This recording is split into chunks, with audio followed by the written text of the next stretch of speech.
Entre 1992 et 2000, un tueur en série impitoyable a sévi en Russie. Connu pour avoir commis des crimes dans les villes d'Angarsk, d'Irkoutsk et de Vladivostok, ainsi que dans la région de Sibérie. L'agresseur alors non identifié ciblait exclusivement des femmes et des filles, commettant souvent des agressions sexuelles violentes avant ou après le meurtre. Il allait bientôt être connu sous les noms de loup-garou, du maniaque d'Angarsk et du tueur du mercredi. Ce dernier surnom lui ayant été donné parce que le corps de ses victimes était très souvent retrouvé un mercredi. Pendant des années, la police russe a recherché la véritable identité du maniaque d'Angarsk, mais ce n'est qu'en commençant à effectuer des tests ADN sur leurs propres membres qu'ils ont découvert la vérité. Le tueur était un ancien policier nommé Mikhail Popkov, un père de famille marié qui avait quitté la police pour travailler comme agent de sécurité privée. Malgré l'incrédulité de sa famille, il ne faisait aucun doute que Popkov était le loup-garou. Il a ensuite avoué le meurtre de 83 victimes, et aujourd'hui, Popkov est considéré comme le tueur en série le plus prolifique de l'histoire de la Russie. Mais qui est exactement Popkov, et qu'est-ce qui l'a poussé à commettre de telles atrocités ? Dans ce documentaire, nous cherchons à éclaircir ces questions et bien d'autres, alors que nous explorons l'affaire tordue de Mikhail Popkov, le maniaque d'Angarsk.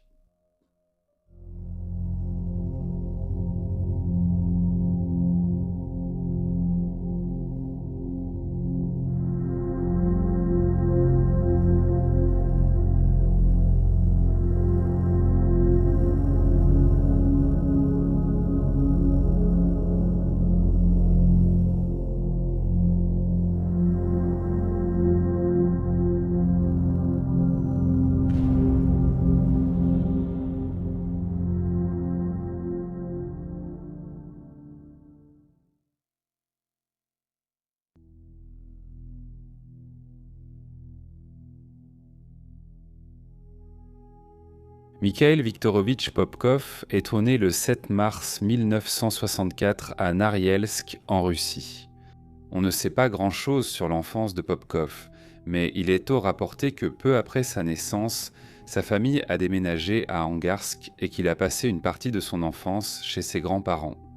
Lorsqu'il a finalement retrouvé sa mère et son père, il a découvert qu'il avait une petite sœur nouveau-née. Il a alors ressenti du ressentiment envers la jeune fille, pensant qu'elle était adorée alors qu'il était ignoré. Popkov a ensuite affirmé avoir subi des mauvais traitements de la part de sa mère alcoolique, Antonia, bien qu'elle ait nié ces allégations. Malgré les difficultés qu'il a endurées à la maison, Popkov était reconnu comme un élève intelligent, qui excellait sur le plan académique. Sa mère le décrivait comme un garçon très soigné qui aimait cuisiner. Popkov, bien que curieux et avide d'apprendre, a mis du temps à comprendre ce qu'il voulait faire de sa vie.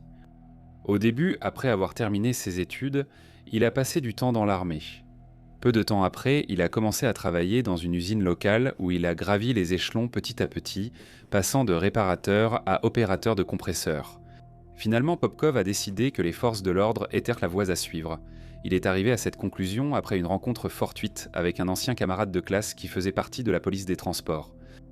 Le salaire étant similaire, c'est l'emploi du temps et les responsabilités de la police qui ont attiré Popkov vers ce métier. En 1987, à l'âge de 23 ans, il a décroché un poste au commissariat de police. Il s'agissait apparemment principalement d'un travail de bureau impliquant beaucoup de paperasse. À peu près à la même époque, il a rencontré et épousé une femme nommée Elena, qui est restée à ses côtés pendant plusieurs années, même après son arrestation. Le couple a eu leur premier enfant, une fille prénommée Ekaterina, quelques années après s'être mariée. Elena a aussi travaillé pour la police durant une grande partie de sa vie adulte. En 2015, 3 ans après que Popkov ait été identifié comme le loup-garou, Elena s'est exprimée contre son arrestation et sa condamnation. Elle a qualifié les accusations portées contre lui de contes de fées et a déclaré qu'elle l'avait rencontré avant sa condamnation pour discuter de la situation. « Il savait déjà que ce serait une peine à perpétuité », a-t-elle déclaré. Il a tout nié. Même lorsque notre fille Katia lui a demandé, il a dit « Katia, tu comprends que toutes ces accusations sont des contes de fées. C'est le système, j'ai travaillé dedans. Je connais bien ce système. » Elena affirme que s'il y avait quelque chose qui n'allait pas avec son mari, elle divorcerait. D'après tout le monde, Popkov était compétent dans son travail et considéré comme un homme de famille aimé. En parlant aux enquêteurs après son arrestation, il a déclaré « J'avais une famille. Ma femme et ma fille me considéraient comme un bon mari et un bon père, ce qui correspondait à la réalité. » Quant à son travail, il a ajouté qu'il recevait des retours positifs sur ses performances. Il a précisé « Je ne me suis jamais considéré comme mentalement malade. Pendant mon service dans la police, je passais régulièrement des commissions médicales et j'étais reconnu apte. Pourtant, Popkov admettrait être un tueur brutal. J'avais une double vie. Dans une vie, j'étais une personne ordinaire. Dans mon autre vie, je commettais des meurtres que je cachais soigneusement à tout le monde en réalisant que c'était une infraction criminelle. Les voisins et connaissances partageaient des sentiments similaires sur leur image parfaite. Popkov passait tout son temps libre avec sa femme et son enfant, et il n'était quand jamais impliqué dans des disputes ou des scandales, du moins à la connaissance de tous. Il n'était pas violent et ne buvait jamais trop d'alcool. Les photos du couple les montraient toujours enlacés et heureux. Mais comme beaucoup d'aspects de la vie de Popkov, tout n'était pas comme il y paraissait.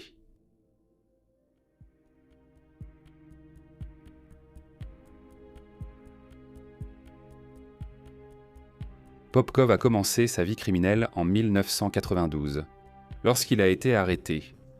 20 ans plus tard, il a révélé à la police qu'il avait commencé à tuer après avoir soupçonné que sa femme avait une liaison avec un collègue. Selon une source russe, tout a commencé une nuit lorsqu'il est rentré du travail et a trouvé sa fille de 5 ans dehors, près de la maison. Lorsqu'on lui a demandé ce qu'elle faisait dehors, Ekaterina a répondu que sa mère et un oncle qu'elle ne connaissait pas lui avaient demandé d'aller se promener. Popkov a rapidement trouvé 2 préservatifs usagés dans une poubelle de leur maison. Malgré cette trahison de leur mariage, Popkov et Elena sont restés ensemble. Dans une interview ultérieure, Elena décrirait à nouveau son mari comme étant une épaule forte et sur laquelle elle pouvait compter. Elle a quitté son emploi après que Popkov ait découvert la liaison et a été embauché dans son service, où il pouvait la surveiller. Ce n'est qu'en janvier 2017 que la confirmation de la relation est arrivée, lorsque le collègue a admis avoir eu une brève liaison avec Elena au début des années 90. Ils seraient sortis ensemble à l'adolescence. Les enquêteurs ont supposé que Popkov était resté avec sa femme afin que la vie d'Ekaterina reste intacte.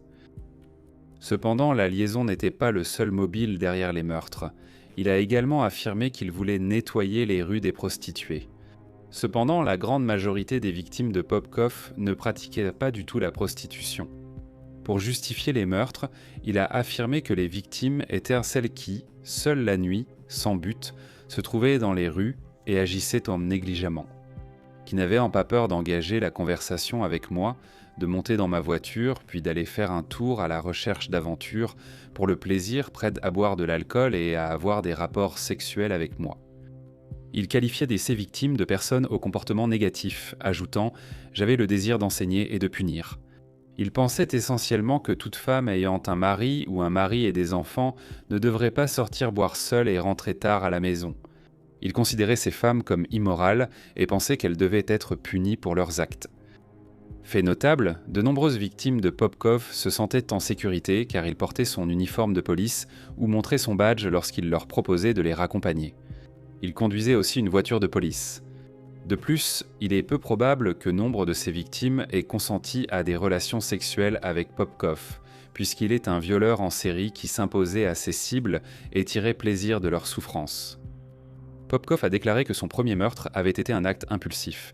Genre, mais non, j'ai juste eu envie de tuer une femme que je transportais en voiture.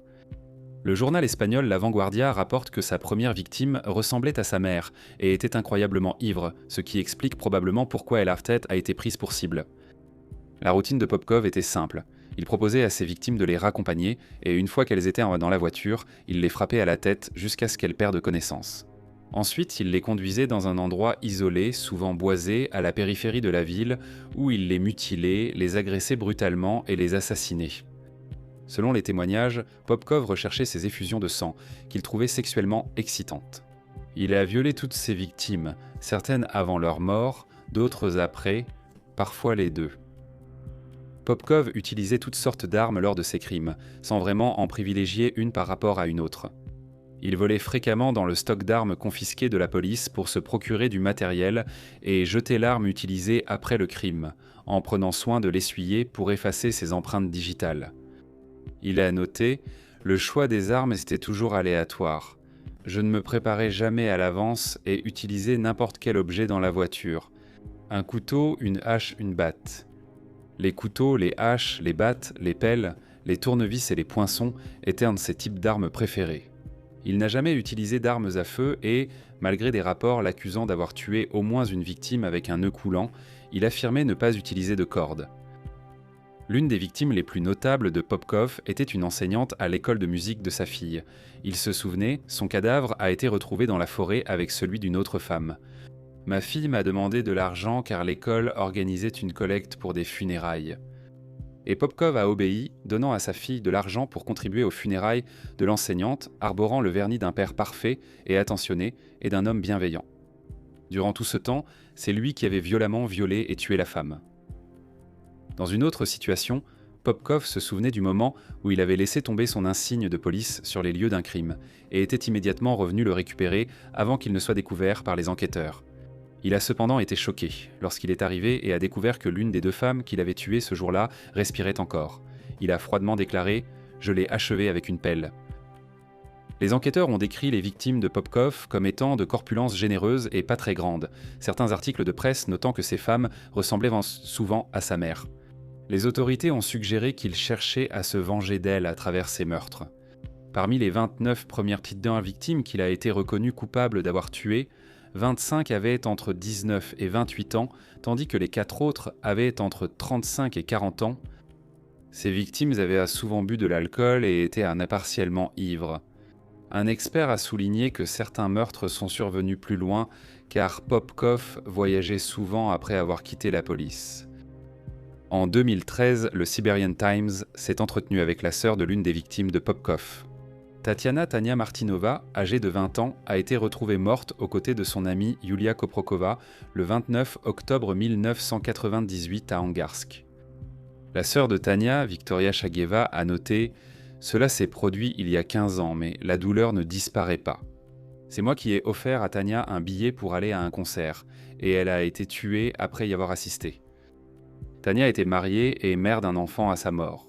Son mari, Igor, n'aimait pas l'idée que sa femme reste dehors aussi tard pour le concert, mais elle y est quand même allée avec une amie proche, Yulia. Le lendemain matin, Igor a appelé Victoria et lui a dit que sa sœur n'était pas rentrée à la maison. Victoria se souvient « J'ai vraiment eu peur. C'était la première fois qu'elle faisait cela.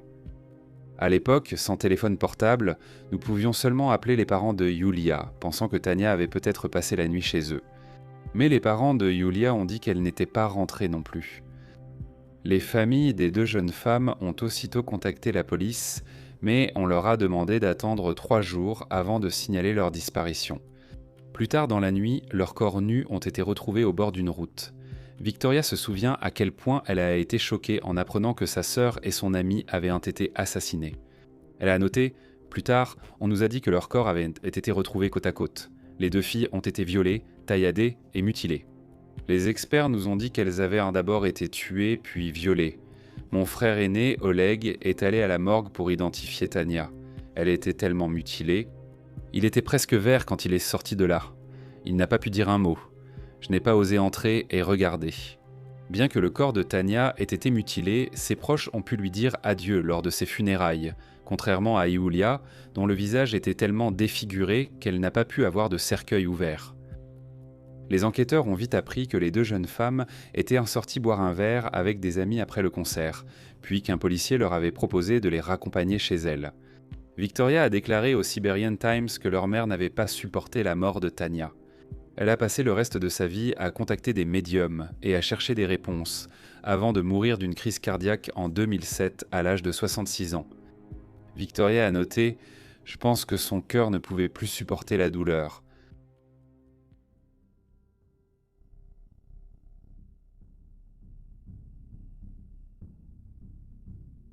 Trois femmes que Popkov a tenté de tuer ont réussi à survivre à leur rencontre avec l'ex-policier. L'une de ces femmes était Svetlana Misievicius, qui n'avait que 17 ans au moment de l'agression. Elle a parlé de temps en temps de son expérience avec Popkov au fil des années. Svetlana rentrait chez elle après avoir rendu visite à une amie dans la ville d'Angask, par une nuit glaciale de janvier 1998, lorsqu'un véhicule de police s'est arrêté sur le bord de la route et que le conducteur, Popkov, lui a proposé de la raccompagner. Attirée, comme beaucoup d'autres, par un faux sentiment de sécurité, l'adolescente a accepté. Elle se souvient. Je me suis dit qu'il était sûr d'aller avec le policier. J'avais tellement froid de la tête aux pieds, alors j'ai accepté. Cependant, il ne lui a pas fallu longtemps pour se rendre compte que quelque chose n'allait pas.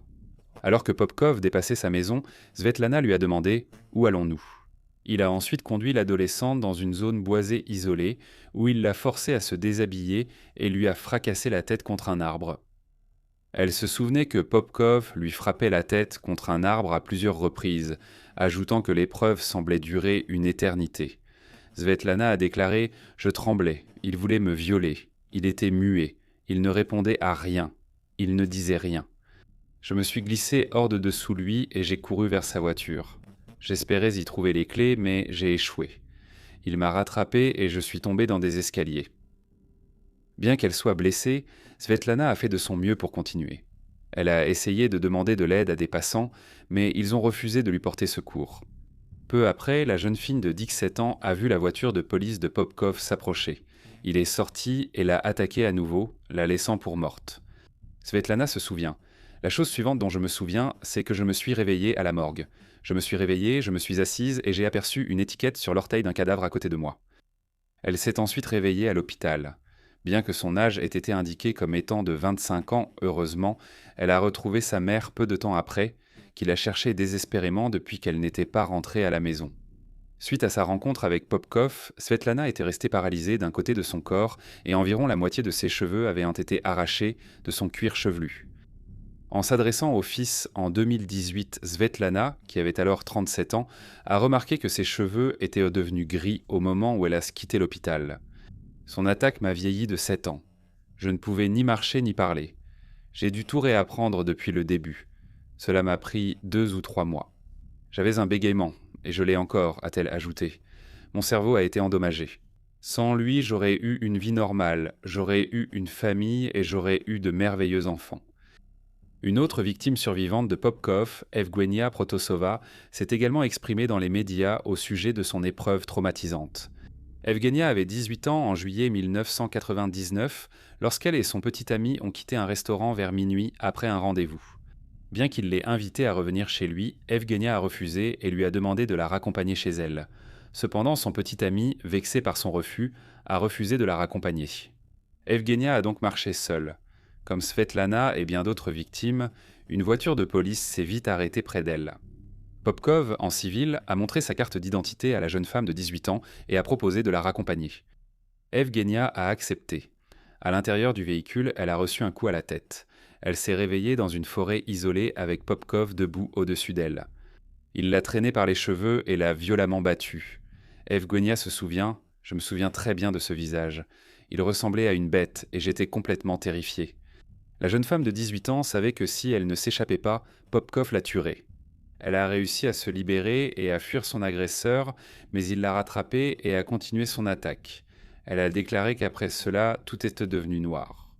Elle s'est réveillée à l'hôpital d'Irkoutsk. Evgenia a eu une vie bien meilleure après sa rencontre avec Popkov.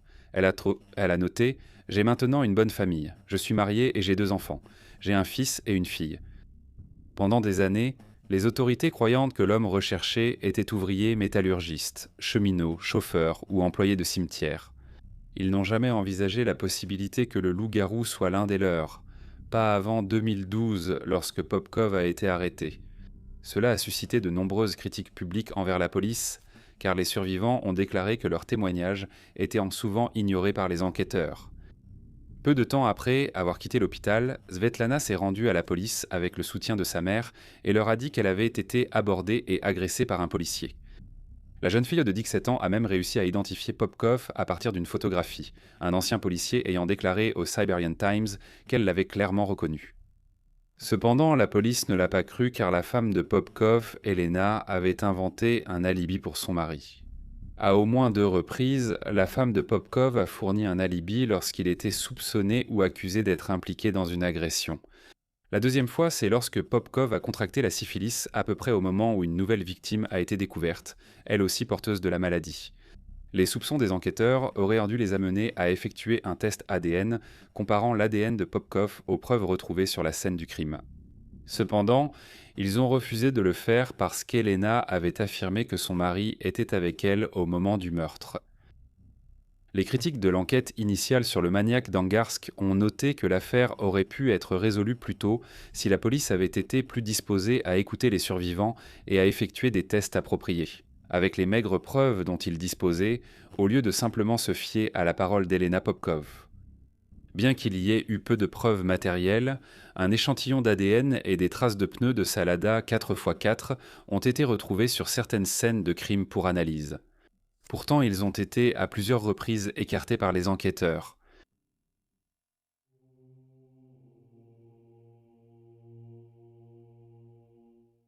Pendant 2 décennies, l'identité du loup-garou ou du maniaque d'Angarsk est restée un mystère. Dans les années 2000, les enquêteurs ont tenté d'identifier le tueur en série en utilisant l'échantillon d'ADN qu'ils avaient autrefois négligé. Cependant, il n'y avait aucune correspondance dans la base de données criminelle. En 2012, pourtant, un enquêteur a proposé une nouvelle méthode. Il a suggéré de comparer l'ADN du suspect avec celui des policiers en activité et à la retraite. La base de données, composée d'environ 3500 noms, a trouvé une correspondance. Mikhail Popkov. Les autorités ont également pu déterminer que Popkov possédait une Lada 4x4 au moment des meurtres, le même véhicule dont les traces de pneus ont été retrouvées sur plusieurs scènes de crime. À ce moment-là, Popkov avait 53 ans. Il avait quitté la police, licencié selon la Vanguardia, à la retraite selon le London Evening Standard, en 1998, juste avant qu'il n'aurait apparemment complètement cessé de tuer, en 2000. Il affirmait avoir agi ainsi car, après avoir contracté la syphilis auprès d'une victime, il avait perdu sa soif de sang et souffrait d'impuissance. Il déclara « J'ai négligé la maladie et tenté de me soigner seul. J'avais peur d'aller à l'hôpital et j'en ai subi les conséquences. Je suis devenu impuissant. Après cela, j'ai perdu le désir de violer et de tuer. Après avoir quitté la police, il a commencé à travailler dans la sécurité privée. Popkov a été arrêté le 23 juin 2012 alors qu'il se trouvait à Vladivostok. Au départ, il a été accusé d'avoir assassiné 29 personnes, bien qu'il n'ait avoué que 24 de ses crimes. Lors de ses témoignages à la police puis au tribunal, il a répété vouloir purifier sa ville des femmes immorales, affirmant qu'elles méritaient d'être punies pour leur comportement. Il a ajouté qu'il n'avait ôté la vie qu'à des femmes menant une vie dissolue. Il y a eu de nombreuses réactions après l'arrestation de Popkov. Victoria Shagieva, la sœur de Tania Martinova, l'une des nombreuses victimes de Popkov, se souvient de l'avoir vu pour la première fois. Et à quel point elle a été choquée de découvrir qu'elle le reconnaissait vaguement, car ils avaient tous les deux pratiqué le biathlon, un sport d'hiver qui combine le ski de fond et le tir à la carabine. Elle a observé. « Je me souviens de lui comme d'un homme grand et mince. Il était toujours seul, avec un regard fuyant et sournois. Cette bête a pris la vie de ma sœur, qui avait encore tant d'années heureuses devant elle. » Pendant ce temps, lorsque la survivante Svetlana Michovic est entrée dans la salle d'audience et s'est retrouvée à nouveau face à Popkov, elle a déclaré « J'ai perdu la capacité de marcher à l'instant où je l'ai vu ». Ses anciens collègues, cependant, n'arrivaient pas à croire qu'il était responsable de crimes aussi odieux. Un ancien collègue se souvient. C'était un homme absolument normal. Il aimait le biathlon. Une fois en service, il a tiré sur un violeur lors d'une arrestation. Il y a eu une enquête et il n'a pas été puni. Les chefs ont estimé qu'il avait agi de manière juste. Un ancien collègue a ajouté « J'ai travaillé étroitement avec lui 5 ans. Il connaissait beaucoup de blagues et savait être l'âme de la fête. » Au moment de son arrestation, sa fille Ekaterina avait 26 ans et travaillait comme enseignante dans une école. Ni elle ni sa mère ne pouvaient comprendre ce qu'on leur disait à propos de Popkov. Elles ont soutenu son innocence, bien qu'elles sachent que de telles accusations les empêchaient de rester à Angarsk.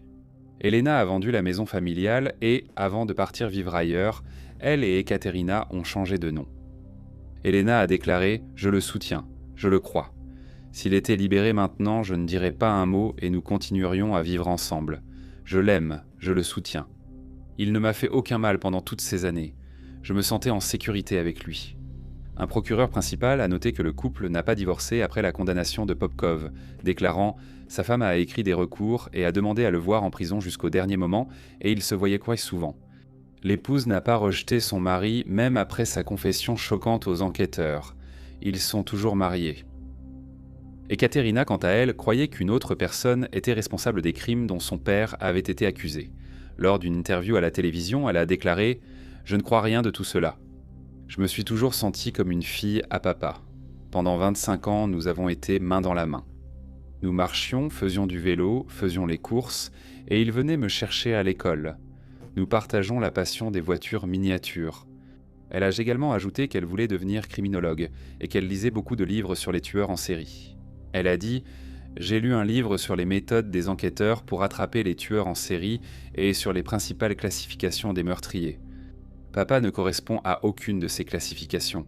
Il n'a pas l'air d'un maniaque. » La mère de Popkov a également défendu son fils, affirmant qu'il n'était pas capable de commettre de tels crimes. Antonia a déclaré qu'il aime sa famille, chérit sa fille et rêvait d'avoir des petits-enfants. « Il n'aurait pas fait ça, il restera mon fils jusqu'à ma mort. »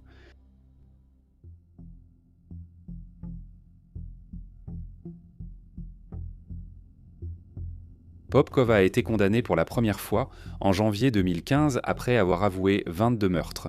Il déclarera plus tard qu'il n'avait jamais pensé être arrêté. Il ne pensait pas que les avancées en matière d'ADN deviendraient aussi fiables et largement utilisées qu'elles le sont aujourd'hui, notant « Je ne pouvais pas anticiper l'examen de l'ADN. Je suis né dans un autre siècle. Maintenant, il existe des technologies et des méthodes aussi modernes, mais pas auparavant. Si nous n'avions pas atteint ce niveau d'examen génétique, alors je ne serais pas assis devant vous. » Les enquêteurs de l'État ont été choqués que quelqu'un ait survécu à ces agressions brutales. Un procureur a observé qu'il aimait clairement tuer. Certaines victimes avaient 145, voire 170 blessures par arme blanche. Il a déclaré qu'il se sentait satisfait lorsqu'il ressentait leur douleur pendant qu'elles étaient poignardées. L'accusation a aussi expliqué que Popkov était non seulement lucide, mais aussi capable de distinguer le bien du mal. Mais qu'il avait une attirance pathologique pour le meurtre et un besoin pathologique de tuer des gens, ce qui incluait des aspects sadiques. Un criminologue nommé Yuri Antonian, qui a étudié Popkov dans le cadre de l'enquête policière, a ajouté que l'ancien policier prenait plaisir à ses actes. Il les considérait comme sa raison de vivre. Popkov a étonnamment exprimé du remords lors de son procès, malgré ses déclarations précédentes sur son dégoût pour les femmes et jeunes filles assassinées. Il a tenté de justifier les meurtres en affirmant que c'était la faute des victimes, parce qu'elles se promenaient ivres au lieu d'être chez elles avec leurs maris et leurs enfants. À la suite de cette première condamnation, les autorités ont poursuivi leur enquête. Peu de temps après, il a été confirmé que Popkov était responsable de 59 autres décès. En décembre 2018, il a été reconnu coupable de ces crimes. Actuellement, Popkov a été condamné pour 78 chefs de meurtre et 2 chefs de tentative de meurtre aggravés. Cependant, il a avoué 83 meurtres et il est soupçonné d'en avoir commis davantage. Lorsqu'on lui a demandé combien de femmes et de jeunes filles il avait tuées, Popkov a déclaré « Je ne peux pas dire exactement, je n'ai pas tenu de registre ». Il est à noter que Popkov n'a pas cessé de tuer après 2000 comme il l'a affirmé. Beaucoup de ces meurtres ont eu lieu après cette date.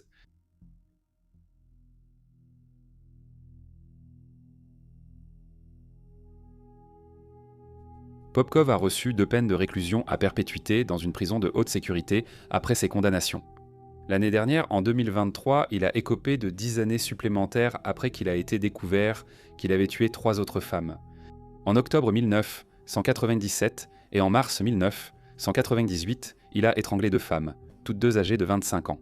Il a brûlé le corps de l'une de ses victimes en y versant de l'essence et en y mettant le feu. Puis, en octobre 2003, il a poignardé à mort une femme de 31 ans. Son corps portait 40 blessures par arme blanche lorsqu'il a été retrouvé. De plus, en 2023, Popkov a également déclaré qu'il souhaitait rejoindre l'armée pour aider à l'invasion de l'Ukraine par Poutine. Les autorités russes recrutent des condamnés pour combattre en première ligne depuis 2022 et proposent d'annuler les peines des détenus s'ils parviennent à tenir 6 mois. Interrogé par des médias locaux sur son rêve, Popkov a dit vouloir rejoindre l'armée. Il a ajouté qu'il avait compris que la guerre n'était pas un jeu vidéo, mais a affirmé qu'il n'hésiterait pas à se battre aux côtés des forces russes. Il a également affirmé que sa formation militaire antérieure serait utile, même si elle datait d'environ 4 décennies. Sa fille, Ekaterina, s'est depuis mariée et a donné naissance à son premier enfant, un fils. Avant la naissance de son enfant, Ekaterina a exprimé publiquement ses craintes que son enfant hérite de la manie de son père. Même à cette époque, en 2017, elle a admis qu'elle doutait encore des nombreuses condamnations de son père, affirmant qu'elle n'avait jamais vu de sang sur lui, ni aucune blessure. Elle a déclaré « Regardez comment travaille un boucher. Il est couvert de la tête aux pieds. Est-ce que les femmes se sont allongées docilement d'elles-mêmes ? Je parie qu'elles auraient laissé des traces, des morsures ou des griffures. On ne peut pas cacher cela, mais mon père n'avait aucune marque suspecte sur le corps ou le visage. » Elle a déclaré qu'elle avait suivi une aide psychiatrique après la condamnation de son père et qu'elle souhaite vivement qu'il cherche lui aussi une aide professionnelle. Malgré tous ces crimes, elle l'a qualifié de meilleur père. Il est difficile de spéculer sur les véritables motivations de Popkov et sur ce qui l'a conduit à cette vie, en partie parce que nous savons si peu de choses sur son éducation. Le psychiatre Alexandre Grishine a proposé que le fait d'avoir grandi avec une mère prétendument alcoolique et abusive ait été un facteur déterminant. Des médias ont suggéré que la relation difficile qu'il entretenait avec sa mère a poussé Popkov à commettre des actes de violence contre des femmes et des jeunes filles, en particulier, mais pas uniquement, celles qui ressemblaient à sa mère. Grishine a également noté que Popkov appartient à la catégorie de ce qu'il appelle les maniaques organisés. Les maniaques organisés possèdent de grandes capacités mentales, sont socialement adaptés et ont souvent une famille. Ils choisissent dans des emplois pratiques qui assurent leur sécurité et temps pour commettre des crimes. Attraper un tel maniaque est difficile. Il est dur de repérer ce genre de personnes. Même les tests de recrutement de la police ne suffisent donc pas. Le fait qu'il ne soit attiré que par des femmes ivres pourrait être le résultat de problèmes et d'associations liées à son enfance. Sa mère buvait de l'alcool et l'a souvent maltraité. Grishine a ajouté « Peut-être que dans son enfance, d'autres femmes ivres l'ont aussi maltraité. » Et tout cela a influencé son comportement plus tard dans sa vie d'adulte et a mené à de telles conséquences horribles. Malgré sa réputation d'un des pires auteurs de féminicides en Europe, les enquêteurs craignent que la situation s'aggrave dans les prochaines années. Un enquêteur de police soupçonne que Popkov a commis plus de 100 crimes, voire près de 200. Beaucoup pensent que Popkov ne révèle ses meurtres que lorsque cela l'arrange, et qu'il garde actuellement d'autres aveux en réserve, attendant le moment le plus opportun pour les partager.